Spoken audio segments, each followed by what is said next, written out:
The mineworker union AMCU are still locked in talks to try and bring one of the longest strikes in the sector to an end. Thousands of miners from Lonmin, Impala Platinum and Anglo Platinum have been away from work for 13 weeks, demanding a 12,500 Rand basic salary. A new offer to phase in this amount over 5 years has not been accepted. Our reporter Mbongeni Muthwa is at the venue of the talks in Johannesburg. He joins us now. Mbongeni, good afternoon. We've been receiving mixed signals over the past 24 hours on whether there is indeed an agreement on the horizon or not. Do you have a clearer picture on the ground? Devin, I can tell you unequivocally that there is no agreement on the horizon. You remember that after the employers tabled that revised offer on Thursday, over the weekend we got some signals that AMCU leaders might be warming up to it. But of course, things changed when they reconvened on Tuesday, 2 days ago, with AMCU leaders now questioning everything about this package. What the latest is, the meeting started here at around 11. One of the reporters from Reuters managed to bump into AMCU President Joseph Mathunjwa as he was walking into the meeting. And he asked him if he would be going maybe back to Rustenburg anytime soon to brief the workers there on the progress of the talks. And Mathunjwa's response was he doesn't have anything to take back to the members yet. Also, I can tell you, Devin, one of my contacts that I've made to spoke to who's got an ear inside the meeting or someone that they know inside the meeting sent a message earlier asking the person inside how the talks are going. And the response from the person in the meeting was not good. The talks are not going well at this stage, Devin.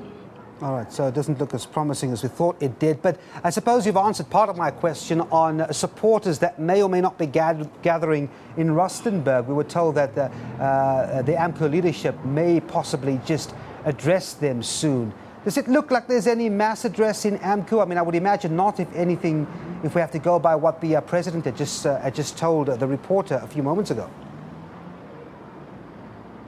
Absolutely, Devin. What we must bear in mind here is, Devin, workers have been on strike for 3 months now. They've sacrificed a lot in terms of not getting paid and so on.